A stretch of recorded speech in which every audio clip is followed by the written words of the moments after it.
Hey, it's me, MLB. Here's chapter 90 of Rapid Fate Online, and this one's titled Tamajiki Snaps.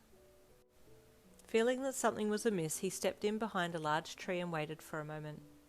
There will definitely be guards patrolling the woods to catch people who are trying to evade the checkpoint, he thought as he slipped the bags of guns off his shoulders and placed them beside the tree trunk. I need to hide these somewhere so that I can move them in short stints.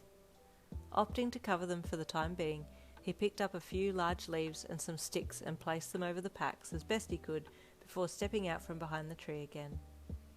I'll scout a little further and see if I can find if there are any guards about, and then try and time my moving of the guns to the next point before they patrol back. He crouched low and edged forwards, stopping often to rest behind fallen logs and tall trees and listen to the surroundings. It was about 300 metres ahead that he saw two guards walking side by side along a smaller worn track that seemed to cut across his path. He could only assume that they were walking from where the checkpoint was, up the hill, and then would turn around and come back down again. The guards didn't seem to be on alert and were chatting as they walked along, so he waited until they were well and truly past him, and then he snuck back to where he had hidden the bags of guns and pulled them out and quickly made his way across the guard line and rushed off into the bush.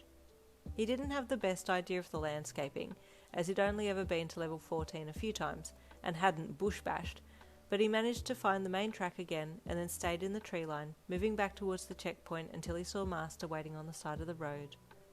After thoroughly checking to make sure no one else was around, he stepped out of the bush and walked over to the man who had contracted him.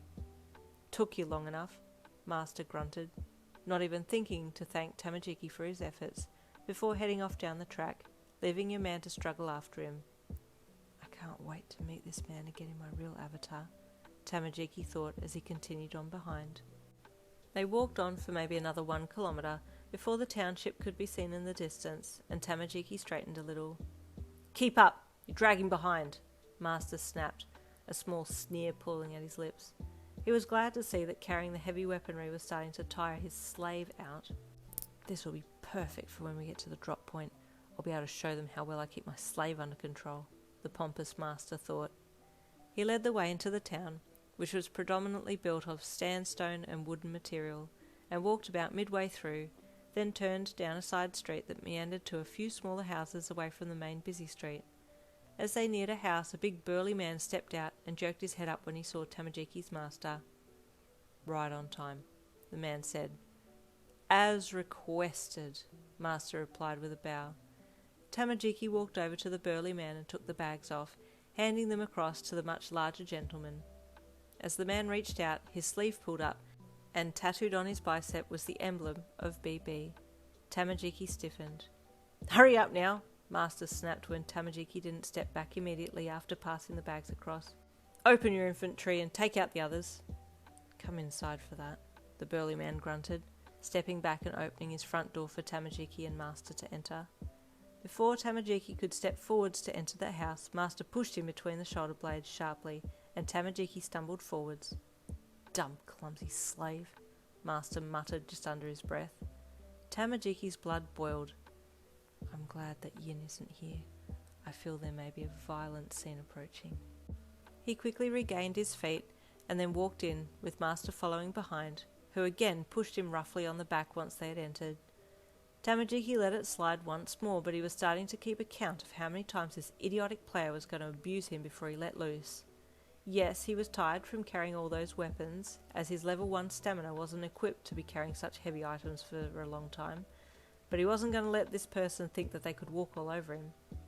He opened his inventory and started to unload the guns, but each one took time to manifest on the table, and Master again snapped at him.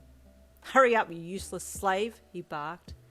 Tamajiki stopped what he was doing and looked back at the man with a deadly look in his eye. "Do not speak again, or I'm afraid I will lose my cool," Tamajiki said darkly. The burly guy was watching all of this, and he sensed that Tamajiki was no ordinary level 1 player, so kept his trained eye on him. Master's pride, however, had taken a hit, and he scoffed at Tamajiki, obviously forgetting that the level 1 player had already outmatched him once before. Either that, or he was just believing that because Tamajiki was tired, he would win the next time around, should they butt heads again. Tamajiki went back to unloading, but just before he could unload the final gun, Master kicked him in the back of the leg. In the blink of an eye, Tamajiki had whipped around and chopped the broad side of his hand against Master's neck. Not with enough strength for damage, but it was enough power to make the guy step sideways. As Master stumbled to the side, Tamajiki was right there and had locked his leg under Master's, making the ungainly man fall to the floor with him on top. The burly man had stepped back by now and was just silently witnessing all of this, and Tamajiki realised that if he won against his master, it might make him look suspicious. So, at the last second, he accidentally knocked one of the guns off the table and pushed it into Master's hand. At feeling cold metal in his palm, Master reflexively gripped it and held it up, pointing it at Tamajiki, who immediately surrendered. "Get off me!" Master demanded, waving the gun around with obviously no clue on how to use it, and that's when the burly man intervened. "Got yourself a feisty slave there," the burly man commented to Master as he helped him to his feet, and Tamajiki stepped back a few paces. Ooh, what now? You'll have to stay tuned for chapter 91 coming tomorrow.